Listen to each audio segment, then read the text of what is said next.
Hello everyone, welcome to another episode of the Jeremiah Patterson Show. I'm very excited about this because I was originally supposed to do this on my podcast today, but I told my podcast listeners that I'm going to be doing this on my YouTube channel. So all of my podcast listeners are on here now listening to this video of the Jeremiah Patterson Show. So earlier this week, President Trump, he made a statement. He said that we're going to build a wall in Colorado. Now, I know what you're thinking. Why would the president say that, and how is that funny? Well, going back to the point of how is that funny, the president made a comment on Twitter responding to that, just in context to that. He said, quote, "I was joking." But many people don't think that's funny. When I first saw the video, I thought he was serious too, until after NBC News' Hallie Jackson clarified things on the second half of the video. I do not think it was funny, and it was gratuitous for the President of the United States to say that. Colorado is 745 miles away from Texas, which is virtually close to the border. If you paid attention in third grade geography, then you know that Colorado is bordered by Utah, Wyoming, Nebraska, Kansas, New Mexico, and Oklahoma. Let's put it over here to make it a bit easier. Which means if there was a wall to be built, it would be in the United States. This is completely nonsensical, of course, and it wasn't funny at all. He also said we're going to build a wall in Kansas as well, which probably would stretch from Colorado because those two states are right next to each other. But I think it's just immoral that a president would joke around like that, intimidating innocent people. I mean, we've seen much more spontaneous and bad days in this administration. Lots of more bad days. So last weekend, I had an amazing interview with Nolan Cleary. Nolan Cleary is host of Politics Weekly, a wonderful podcast on Anchor, Apple Podcasts, Spotify, Stitcher, or wherever you listen to your podcast. In the past, there have been many great interviews. My first interview was with Raphael, who was really interested in politics and follows it closely. My second interview, I also announced this on this YouTube channel, was with Terry Wing and Cooper Smith, both hosts of Immature Politics. I've also interviewed my grandpa, my uncle. I'll keep interviewing and bringing great guests on the show to get their perspectives, to get their political perspectives. Another thing, I started this show on July 18th, 2019, and the exciting news is that we are now on season 6. I'm now at season 6 of the Jeremiah Patterson Show. But season 7 will be launching very soon. So that's going to be very exciting. But going back to the border wall, the president wants to build a wall in Colorado, which isn't even a border state. So his joke indicates his racism, xenophobia, and rhetorical comments that keep his supporters loyal to him. This is America, this is our president, and this is our life. You know, it's sad to say all of that. That's just a quote from Rachel Maddow. Just minutes or just one day, just a day after Donald Trump won the election to become president of the United States. I mean, we've seen lots of more crazy and corruptionist things. Not sure if that's a word, but corruptionist things that have come out of the White House. Not just this White House, but the Harding administration with the Teapot Dome scandal. I'll talk more about that on the 1920s episode later today. And it's just blows your mind. It's completely perplexing. Right? It's like we are living in a completely different dimension where we're baffled by everything that this president says. The president wants to build a wall in Colorado. He claimed, quote, "I was joking." He said that on Twitter. Well, for the people who are intimidated by the president, that wasn't really delineated as a joke. That was probably delineated as more so a threat. There are lots of more crazy things that this president has done. Not necessarily crazy, but illegal as well. I remember reporting on my podcast, I think it was America episode 238, and I followed it with another episode of the same reporting of the president wanting to literally pierce human flesh from that New York Times report, quoting much other things, quoting wanting to shoot migrants in the legs. America's a free country.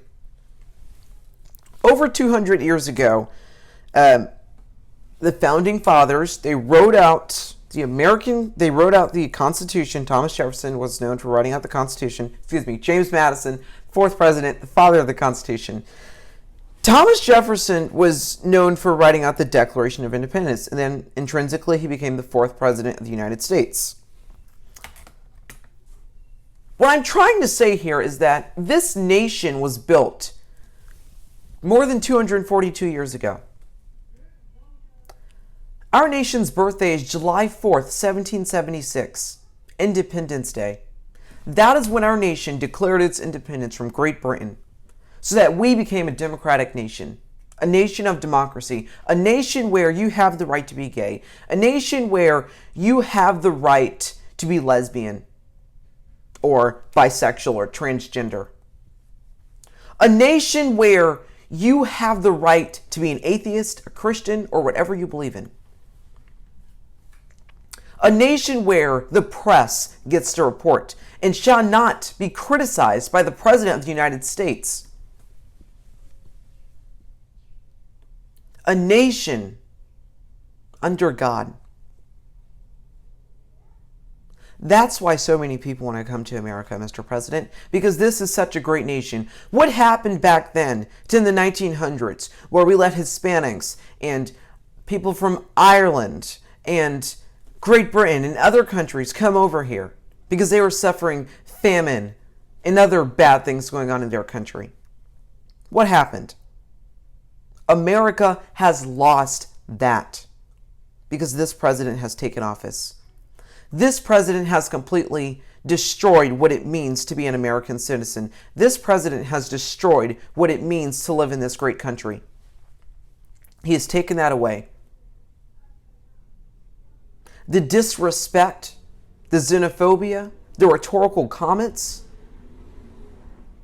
the intolerable and unscrupulous actions performed and annihilated by this president is ridiculous. It is time for better leadership. It is time for better leadership. We have a president that got on the phone, called the Ukrainian president, and asked him to interfere in the 2020 elections because he was scared, or I could say intimidated, or nervous that Joe Biden would be his political rival and deliberately take him down in 2020. So he got on the phone, called a foreign power, and asked them for help. This is a national nightmare, as Chuck Todd put it. It's a national nightmare. What else can we expect from this White House? Almost everything that's being reported is completely spontaneous. What else can we expect from this White House? What else can we expect from this president? How will our politics determine the next step in this generational curse? The next president of the United States will either take this nation to a new level or we will stand still. This nation cannot stand still. We have to progress, and we have to move on, and we have to show growth, and we have to move on from this because we are stronger than this. We are the United States of America, not the divided states of America. I understand what happened in the 1860s when half of the southern states of America, known as the Confederate States of America, CSA, they seceded from the Union. But we can never have that happen again. We have to take swift action. We have to ask our legislative and state officials, support them. It doesn't matter if you're a Democrat or Republican. This is the time for unity. Let's stop the mass shootings. Let's stop the xenophobic remarks, Mr. President, and anyone who may be initiating or indicating xenophobia towards any citizen of any country. The fact that you call a country a blank hole country, it's unscrupulous. It's ridiculous. It's sad and it's immoral. And then we have that guy representing us as a nation. That guy representing the United States of America, a country that is supposed to be great. That guy is our president. That guy is President Donald Trump. We'll be right back. Hey Tjps listeners, listen to the Jeremiah Patterson Show on Anchor, Spotify, Apple Podcasts, or anywhere you listen to your podcast. Enjoy. Welcome back. I like to play a game now. This is sort of a game with presidential cards. I have a bowl here. I was going to try to find a hat for it, but couldn't find a hat in the house. So I'm going to pick a card here. I'm going to shuffle through here. Going to find a card. These are all presidential cards. I'm going to pick a card. Okay, I think I got a card here. And then I'm going to talk about the president. Ooh, Calvin Coolidge. Okay, so Calvin Coolidge, he was known as Silent Cal, or Silent Call. He was sworn in by his father. Oh, wow, I did not know that. After Harding died. Opposed League of Nations, which was initially started by President Woodrow Wilson after World War I, because he was like, you know what, we need to make peace. And then eventually and subsequently in the 1940s after World War II, President Harry S. Truman said, okay, I have a better gig. How about the United Nations? And the United Nations is still something to this day. The headquarters is in New York. You can go check it out. Reduced U.S. debt by $2 billion. I'm actually learning something here. Calvin Coolidge was the 30th president of the United States. His wife was known, this is off the top of my head now, his wife was known for her bright attire. She was called Sunshine for her beautiful and bright attire and also her bright and positive attitude towards life. He had no vice president during his first term, but his vice president during his second term was Charles Gates Dawes. And his wife was Anna Goodall, and it's from Northampton, Massachusetts. I'm going to fact check that at the end of the show to make sure I'm correct. So I'm going to set that card to the side.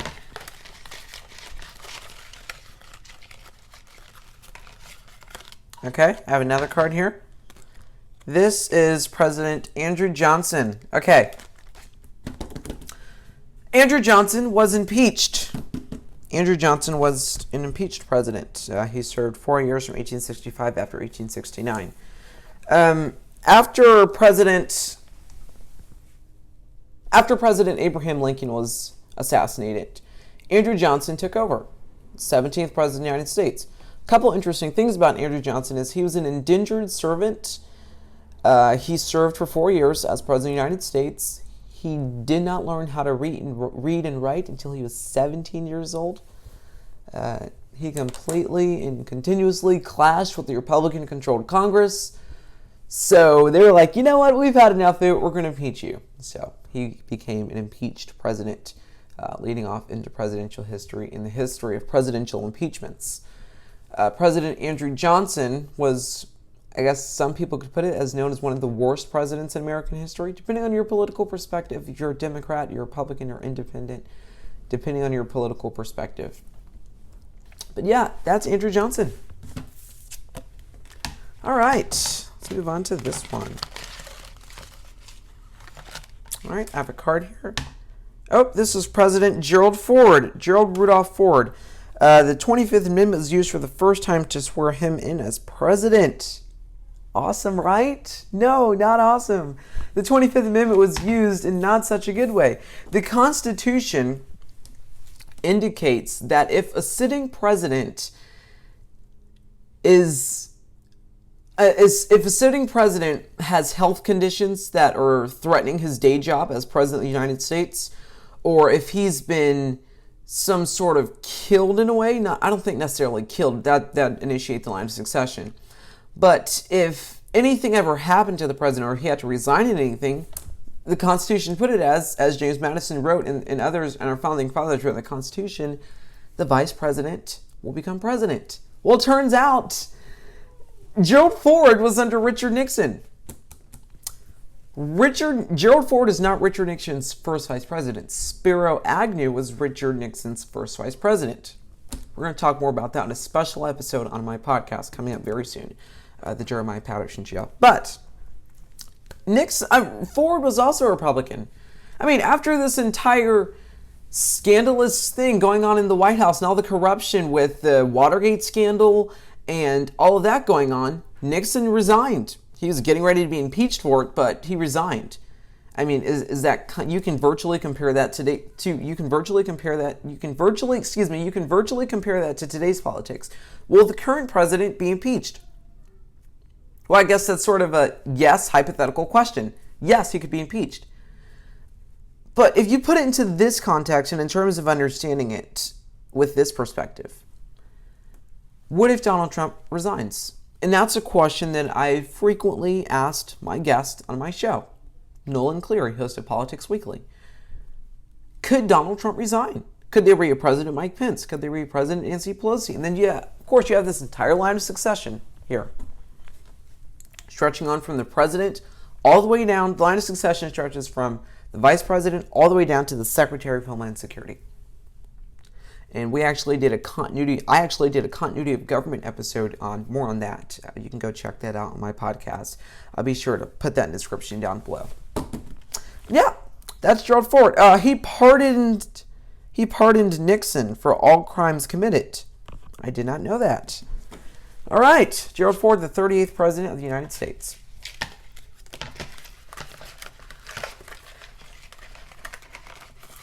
Okay. Oh, not that one. This is just rules of the game. George Walker Bush. George Walker Bush was the son of George Herbert Walker Bush. And it's really interesting because the last two father and sons to be president, the last two son and fathers to be president, and father and sons to be president, was John Adams and John Quincy Adams. John Adams was the second president. John Quincy Adams was the sixth president. So 3 presidents later, John Quincy Adams becomes president. My math is off there. 4 presidents later, John Quincy Adams becomes president. And so later on, George Herbert Walker Bush served as the 41st president? Yes, 41st president, because I believe, yes, Ronald Reagan was the 40th and Jimmy Carter is the 39th. Okay, so George Herbert Walker Bush was the 41st president. Bill Clinton was the 42nd president. George Walker Bush was the 43rd president. Barack Obama was the 44th president. And our current president is Donald Trump. Okay, so yes, he was the 43rd president of the United States. And he served from 2001 to 2008 on the Republican Party.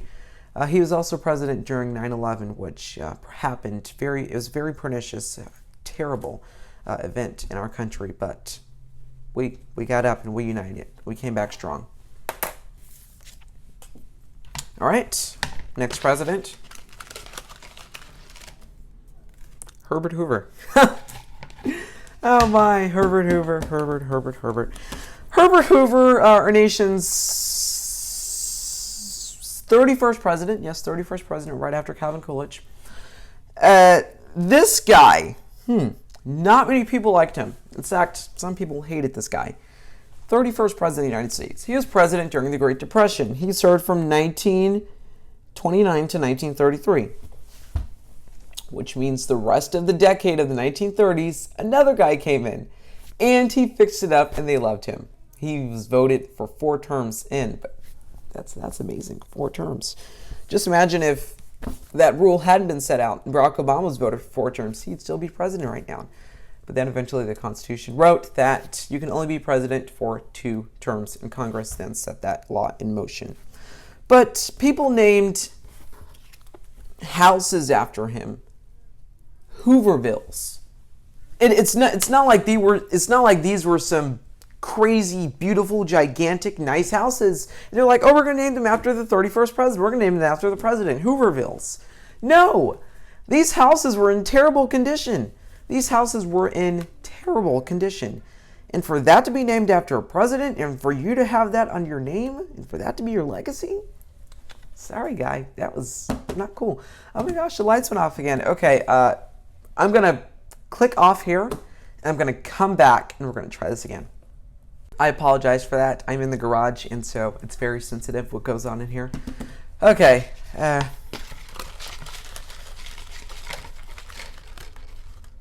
We're going to do three more. I'm going to do three more. Oh, got a Herbert Hoover again.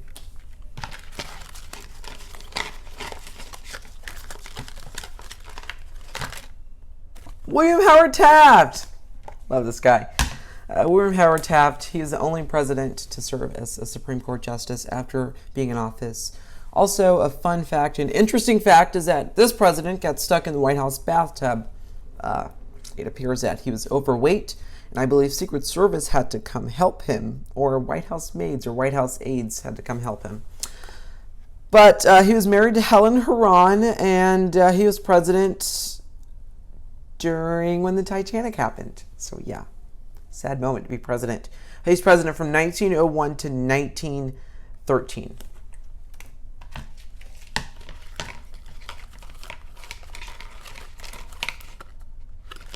Franklin D. Roosevelt. Franklin D. Roosevelt.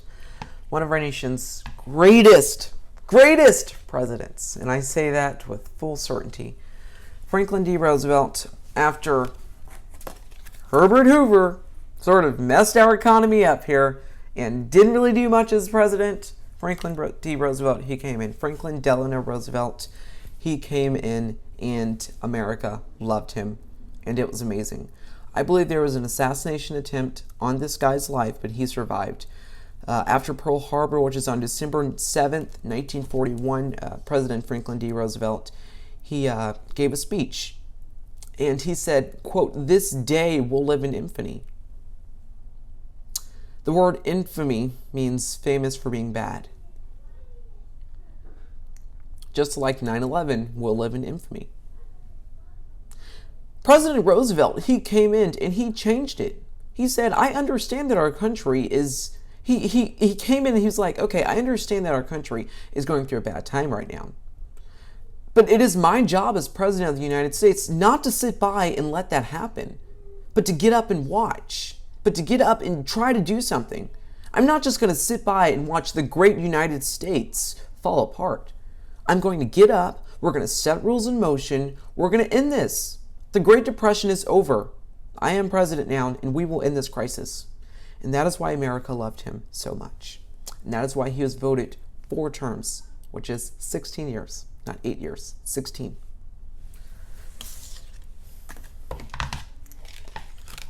All right, I believe we have 2 more presidents. Benjamin Harrison. Benjamin Harrison was our nation's 23rd president. Fun fact, he was scared of electricity. So Benjamin Harrison, he told White House aides or maids to come turn off the lights for him and his wife, because they were both afraid that if they turned off the light, they'd be electrocuted. And of course, this was during the beginning of Thomas Edison's beautiful and great electricity invention.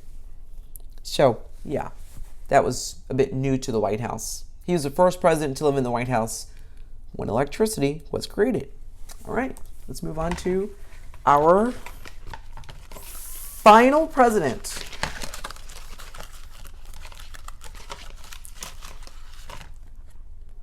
Grover Cleveland. You know what? We're gonna do one more. We're gonna stick with this last one. It's actually funny that I've gotten this guy. And I want to talk more about what I'm going to do on November 2nd on my podcast to talk about Grover Cleveland and the unscrupulous presidency that he had. I mean, I've learned so much in the course of studying and all of the bibliography that I've been studying into this guy. I mean, Grover Cleveland, the history books perceived him as an honest guy, but he was honestly an unscrupulous president. Why, you may ask? You'll find out more on November 2nd on my podcast, The Jeremiah Patterson Show. But yeah, he's the 22nd and the 24th President of the United States. And if you previously watched the other video on this YouTube channel, you'll find out more about Grover Cleveland. I know I promised this is my last one, but we're going to do one more.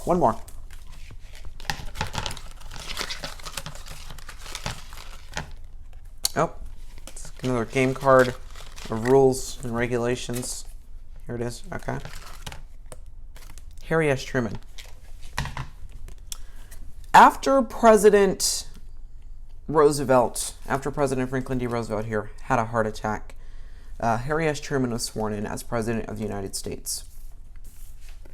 And the death of President FDR, it was tragic. It was pernicious. The country was devastated. And it was terrible. Harry Truman came in after World War II, and he created the United Nations. He said, you know what? I understand my predecessor just died, but there's still work to be done here. May God bless him, and may he rest in peace. Harry S. Truman was a great president, in my words, from my perspective. Great president. He dropped the atomic bomb on Japan by his order to end World War II. He created NATO and helped to rebuild Europe. NATO is the North Atlantic Treaty Organization, which is created to create peace between these nations. It's just like the United Nations, or you could say the UN, but the UN and NATO are sort of similar. Once again, the North Atlantic Treaty Organization. We'll be right back with one of the stories that I have been following this entire week. You're going to want to hear what it is. It's kind of crazy and bizarre, but very curious and very interesting story. We'll be right back. Welcome back. So earlier this week, 39 bodies were found in an E-Sex truck container. Those people weren't alive. Those people were pronounced dead. Here they are. We now know about the E-Sex truck deaths. This is completely sad. What we know about the E-Sex truck deaths. CNN World News is reporting, quote, 4 people have been arrested this week in connection with the deaths of 39 people found in a container at the back of a truck at an industrial park in Grays, Essex. Here's what we know about the investigation. The suspects, Mo Robinson, a 25-year-old Northern Irish truck driver, was arrested on Wednesday on suspicion of murder. On Friday, police arrested 3 more suspects, a 48-year-old man from Northern Ireland and a man and a woman, both 38 years old. They were arrested on suspicion of manslaughter and trafficking-related offenses. Identification process starts. Autopsies have started on some of the victims as police work to identify them. Police have said the 8 women and 31 men inside the truck, were Chinese. However, China contests the claims, saying it is, quote, not yet possible to confirm the victims' nationalities. Once again, this incredibly astonishing story about this E-Sex truck and the deaths involved. Vietnamese families fear loved ones were on E-Sex truck. 4th person arrested in E-Sex truck. And all of this new information is just continuing to develop here. I will keep you guys updated both on here and on my podcast. But thank you everyone for listening to this episode of the Jeremiah Patterson Show. Have a great day, and remember to stay positive and inspired, and keep reading, keep loving, keep blessing, and just have a great day. Thank you everyone. Thank you for listening to the Jeremiah Patterson Show.